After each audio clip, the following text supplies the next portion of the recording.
everyone. Welcome to enVision Together, going to our next level of best.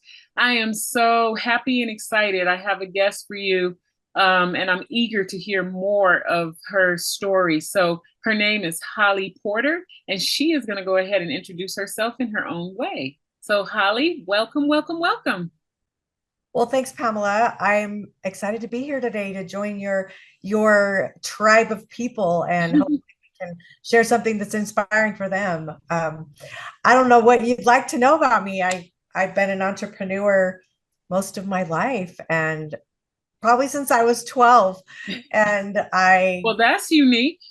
yeah, my dad started us out young. I was from mom and a dad, both entrepreneurs. So that's really all I've ever known.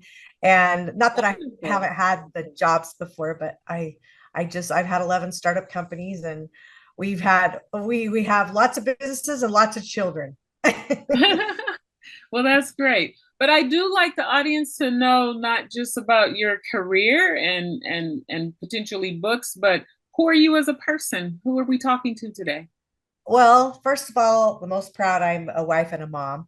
I'm from a family of eight other siblings, and then we have eight children that is a combined family that are all adults, and we now have 17 grandchildren. Oh my goodness. So, like I said, lots of kids, lots of things. I love to sing, but when Mm. I had my 70-day hospital stay, it robbed me from my voice by having the trach and the intubations and stuff. So You don't sing that was anymore. something I can't do anymore, which was a bummer. But I Oh, love to travel and I love to hang we out with, share that. I love to travel. yeah, I love traveling. So we're just getting ready to start a venture in a travel trailer. So it's going to be an adventure.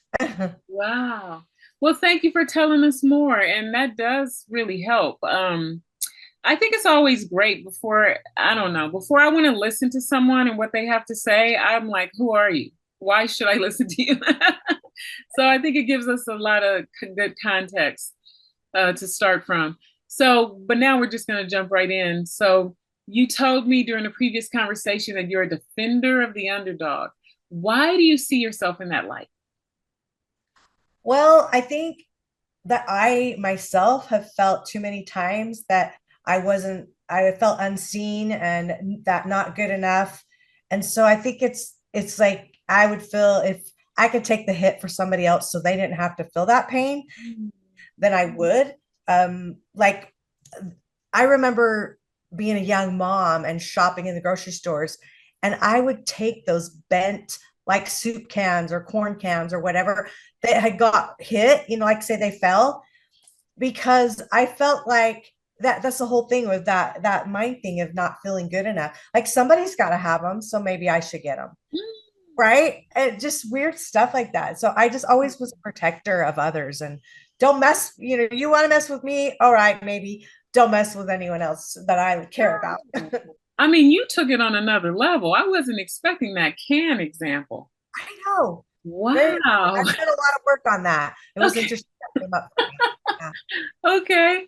Wow, that's very interesting. But I would define myself in a lot of ways similarly in terms of there's something in me that wants to defend the underdog, and I think it does stem from a place in me who has felt like the underdog, and I've learned to stand up for myself. So, but I also remember when I wasn't standing up for myself, I would have the boldness to stand up for others. It's just something, I don't know, like a switch goes off in my head.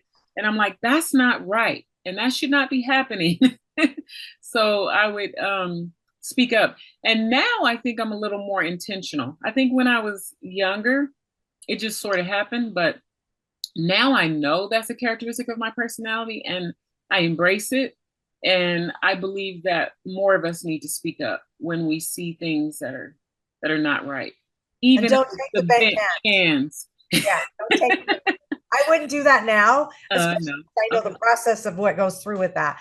But at the time, that was where I was. So, Right. No, I'm just having fun with that. I'm a little bit of a silly person too. So I always tell people I'm equally serious and silly, so don't be shocked by either.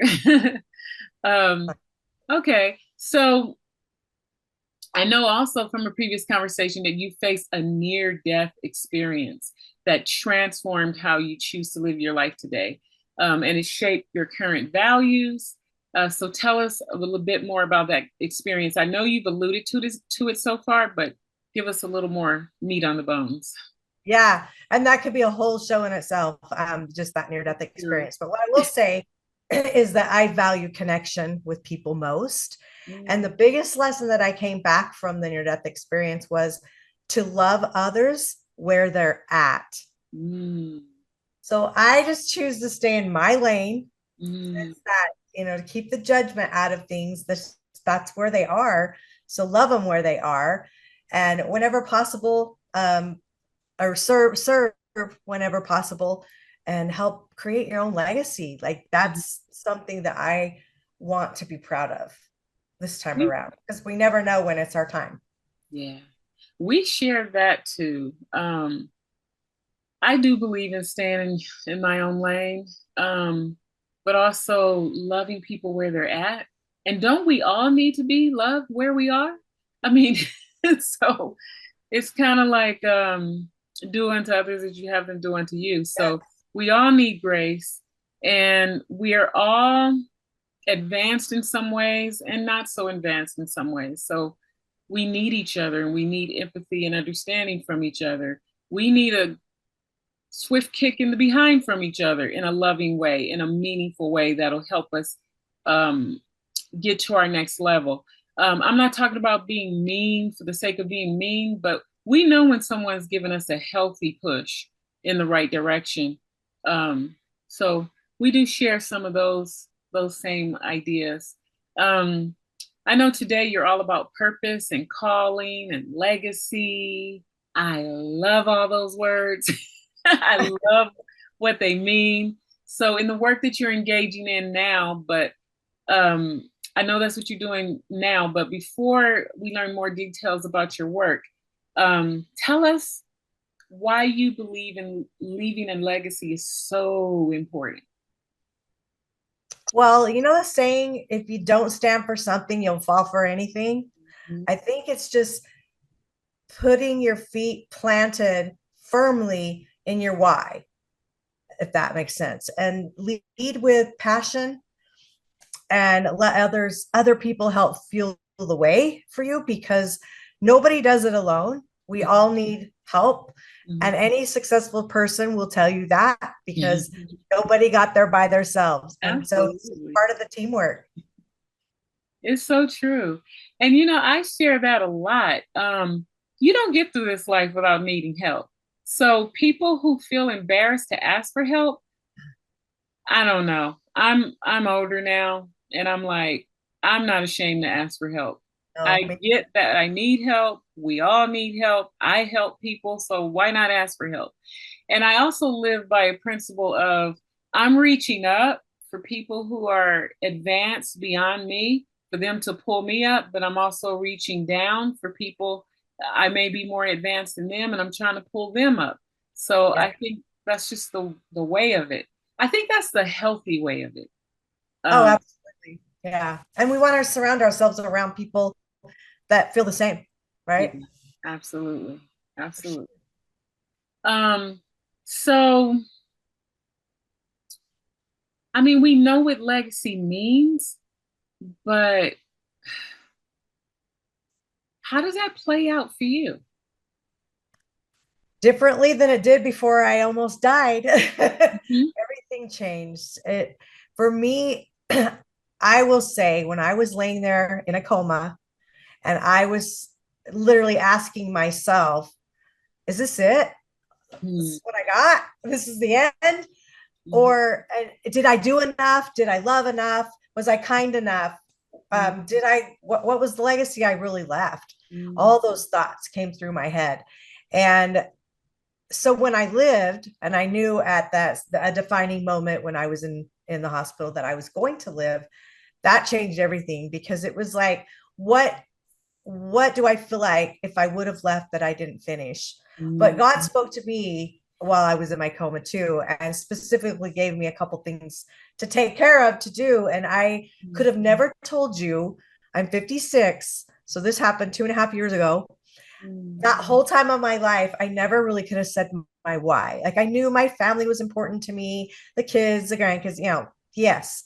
And what's bigger than that? What is something that I can be so proud of that when I leave, it lives on and I changed lives. And I mean hundreds and thousands of lives for me. It wasn't just like, I just want to be a change maker to my surroundings. No, I want to be like a world change maker. I want to be known for something really big. For Mhm. me, that's what it was. I know a lot of people would say, oh, not me. I just want to survive. I just want to, enjoy life, whatever. I just like change. I can change on a dime, and I can, if something looks better, yes, shiny objects do get in the way, I have to admit, but it is something that I in my gut, and that's one thing I want to share is everybody has intuition. And Mm. if you don't feel like you do, you just haven't tapped into it yet. And Mhm. there are some important things to do here that you can do that. And so listen to your gut because it's right. Usually always your Absolutely. first inclination is right. Just like when you take a test, they say that your Mhm. first answer that you think it is usually the right answer. Wow. You know what? You have so much passion oozing from you that it makes me excited to ask the next question because Okay. it's going to make us delve into your why, what your sense of purpose right now. So please tell us how you plan to leave an important legacy in the world through your calling, which is a business you've started, and give us the A through Z of what you're doing and the lasting impact it'll have. Oh, wow. Well, I'm excited. Thanks for asking that because it does, it lights me up. So, two things that I was talking about. One, I was basically told by God in my coma to go start this nonprofit for long COVID of all things. When, by Mhm. the way, at the time I had a magazine and I wouldn't even let my writers write the word COVID in my magazine. I didn't want to give it any energy. So the fact that now I have this nonprofit or long COVID is weird. Number one, I know it's right, but it's not fun. And everything I do, I want to be fun. So it's not a fun nonprofit. There's a lot of people suffering. Over 100 million now is Wow. we're never gonna run out. So that was the first thing. The second thing, I had just started a software company and it hadn't been incorporated or anything when I went into the hospital. And I was strongly thinking about partnering with this billionaire guy company with it. And I was told not to. Don't do it. It's not the right thing to do. It'll take you a little longer, but I'll figure it out. Right. Yeah. And so I listened and I was very sick for a long time after I got out of the hospital. I had to learn how to, I mean, breathe, first of all, walk, talk again. I was on oxygen for months after. But 3 months after I started the nonprofit, I incorporated the nonprofit, got the 501(c)(3) in 25 days. And then the other one is a retreat leader software. And it's like the easiest way to explain it. It's a booking, hosting, education site for retreats. And retreat leaders are our people. And it doesn't exist. I know why, because it's been really complicated. And it's going to be amazing. So think of Airbnb, think of Eventbrite, think Tiffy, Unicity, where you do education. All those put in one platform for Wow. retreat. So I'm really excited Nice. about it. It's coming Mhm. together. But this is the deal. It's taking me like it's a process. Like I'm figuring it out along the way. More things are coming back to me of my experience. And it's it tells me I'm on the right path. Like I know without a shadow of doubt, I'm on the right path. But my company, the for-profit company, is really to build, scale, and sell because my true passion is to help in so many other ways. Like I have this laundry list of things I want to do. I went through a really bad experience the last couple of years with my grandkids, DCFS, foster, blah blah blah. I've been a foster license twice in that is such a broken system. So like it's a means to the end is how I look at it. Work really hard right now, get this going, change people's lives, give them something that's beneficial. And then guess what? Now I get to go and be the check writer, so to Mhm. speak, for all these other passion projects and So so it'll many. fund philanthropy, so to speak.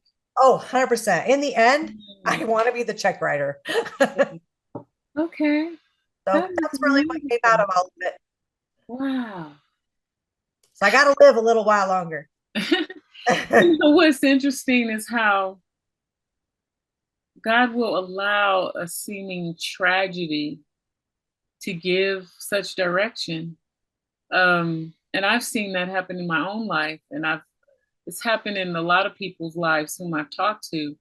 So I think one of the challenges we face is when we do fall in hard times, whether it's life threatening, whether it's whatever it is, to realize that it's being permitted, because if it doesn't kill us, it's making us stronger. It really is. It's true. And when we have that strength, we have even more that we can give to others, Mm-hmm. in by way of helping, whether it's with reasoning, understanding, wrapping our minds around, because the world is just full of so much that pulls us in so many directions, mentally, emotionally. Um, and then also to be in a position where we can do meaningful work that helps others financially, or whatever the case may be. That's a heart's desire of mine too, to reach higher levels of wealth, to be a benefit. I think well, obviously, we benefit in the process too, but that's not my focus, quite honestly. Yeah. But it's like, again, I use this analogy a lot, being a conduit, um, as you are trying to get water to people, so to speak. You get wet in the process. um, Dive in. yeah. So, and that's such a wonderfully unique idea. So, um, I just hope all the best for you with all of that. Thank you. Let's talk a little bit about the kinds of legacy that one can leave. Someone who's kind of stumped about what could my legacy possibly be. Let's kind of brainstorm together. What does it look like? What are some of the ideas of legacy that you've heard when you're engaging with people and talking about legacy? And I'll share some of mine as well. Oh, sure. Well, I would say there's a lot of ways you can leave a legacy. There's innovation, like creating something, like I'm creating a new technology that's going to be used, software as a service. Mhm. There's leaderships, like groups that you lead, projects that you've started, things like that that you can have your name on, um, so to speak, literally. Mhm. uh, Achievements like awards, accomplished goals, things that you've done. Those are things. Cultural, like artistic, books, art, music, architecture, film, uh, family relationships. You can have, your prosperity, I can't speak, Prosperity. prosperity, future generations of people. Those are a few that I thought of. How about you? Um, Well, education is definitely one of them, but I think one of the biggest areas of legacy that we can all leave, that doesn't actually require a very, very high of achievement in the world sense of the word rather, is just what are you doing at home? How are you engaging with family? How are you leaving um, a legacy of positive feelings, of um I don't know, helping people um think beyond themselves. All of that is powerful, wonderful stuff Yeah. that is a legacy to your family, maybe to your child, maybe to your grandchild, but because of the way you've affected them, it's a gift to the world. To have people who are conscious, who are empathetic, people who are peaceful. So I think a lot of it is just done in the home. I think there's more and more of a breakdown in society of, I mean, just young people having discipline, being respectful, taking the time to teach values, ethics, morals. Those are powerful legacies. I think sometimes we make it so grand, we discredit what's right in front of our faces that we can do. Now, I tend to think that you start at home. So my mind will go there first. But then, of course, as you become more and more successful in life, why do you have that success? Is it just for you? Is it just for your family? Or is it, like you said, to be able to help and write checks for others?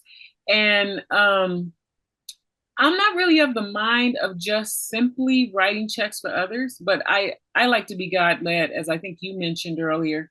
So I'm not against that, but I think a more profitable way is to teach people how to fish. Give them the fish while you're teaching them how to fish, giving them skills that'll transform not just their lives, but change the trajectory of their families' lives. For sure. So, I will add, you can't be a prophet in your own land sometimes. And sometimes it's you're too close that I feel like you have to broaden your horizons just a little bit. yeah, yeah, of course. That's a personality thing. And Mhm. that's going to be different for different personality styles. Right. But you know what? I'm a type of personality where I share a lot within my family and outside of my family. I just think family is a starting place. Absolutely. Um, so, but Absolutely. you also mentioned previously that a person needs to know who they are, what they want to create, and to be remembered by. So many people are confused about these things. So, how should they try to gain clarity in lieu of having a near death experience?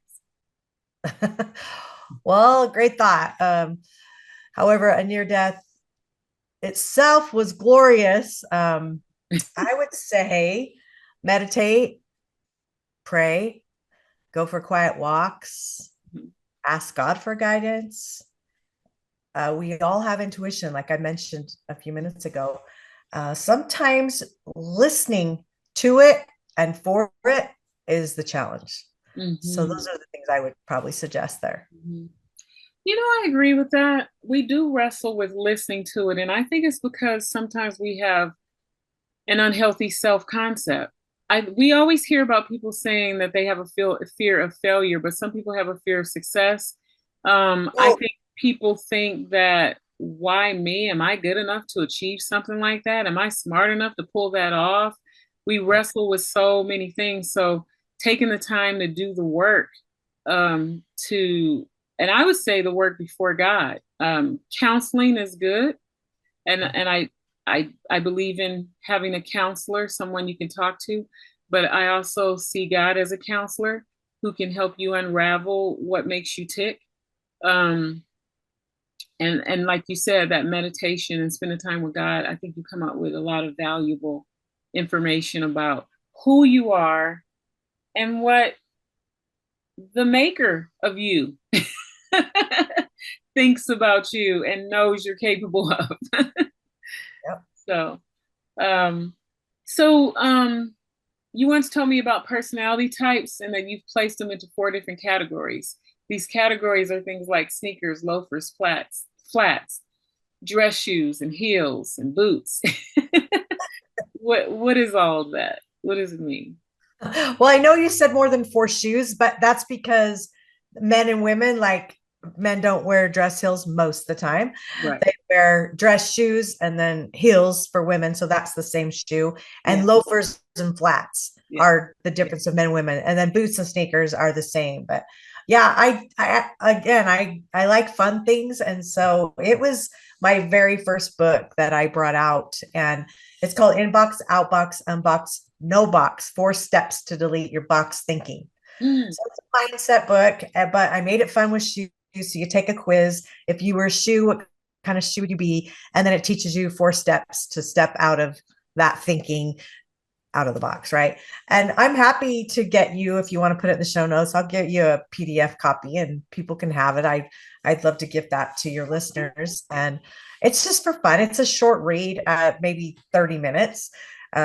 Anyway, and you can do it for men and women. It's fun, but it's based on your 4 basic personalities because people get confused when I believe in way more and they just get confused. So we kept it simple. I call it KISS, keep it shoe simple. And you get your shoe and basically. So it'll help you figure out which shoe you are, and then if you don't want to be that shoe, what steps you can take to broaden your horizon, so to speak. Yeah, and you know what I do notice is entrepreneurs, they have more of a challenge because they've learned to live in each personality persona and work and adapt. It just entrepreneurs tend to be more adaptable people, I think. And You it's a have little to be. you do. Everyone wants to be the fun, the bouncy one, the one that's in the Mhm. party. Everyone wants that fun stuff. And we can all be in that. We can live in that. But if you live outside of really who you core in your core are, is that even right English? We follow you. I'm not an English major. But if you're not authentic in who you are, it shows to people. You stand out in a wrong way, not a right way. So Yeah. it's just the It's the perfect. opposite of standing out because you are authentic. Yeah, You just can spot a lie. And it's kind of like you said, that intuition, we all have it. I think we have way more than five senses. We have, and yeah, so the same way we would listen to if we smelled something foul, um, we need to sharpen our senses when it comes to intuition and things yes. that are not as easily discerned, but it is there. Hmm. So we've had an interesting conversation so far. And my question to you is, let's just imagine, like, I don't know how this could possibly happen because we've been uh, having a very engaging conversation. But let's just suppose the audience forgets everything we've said so far. What's the one important gem you really want them to hold on to? Mm. I think back to the intuition. I think it's figuring out your how your answers come to you because everybody gets different answers a different way. We all have that gift. And if you're questioning it, then do some meditating on that, do some prayer on that and to figure it out because it's super important. And find those affirmations that work and feel good to you. Mm-hmm. Repeat those, listen to them daily. If something feels off, it probably is. Mm-hmm. Very good. Thank you. Well, this has been a delightful conversation. Um, and we're at the point where we're at the end of this interview, and I always like for my guests to share with the audience how they can get in touch with you for coaching, for books, or I don't know, just liking you on social media. Let everybody know how they can stay connected with you. Thank you. Mhm. I'm on all the social media platforms, but you can go to my website, which is hollyporterinternational.com, and check out some things there. I've got another freebie on there you can grab while you're there. The nonprofit is adventurebucketwish.org. And yeah, you can contact us through that as well. And if you know people with long COVID, you can go nominate them there. You can pledge some donations if you want. We always love that. We're a 501c3, so it's all tax write off, but we want to help the long COVID community of 100 million people suffering from that, including me. Yeah. Thank you. Wonderful. Well, thank you. It's been a very good conversation, and I think we've collaborated on something that our audience can definitely get benefit from. And I just want to thank you so much for taking time out of your busy schedule to be a guest on enVision Together, Howard. Thank you so much for having me. I really appreciate it. Of course.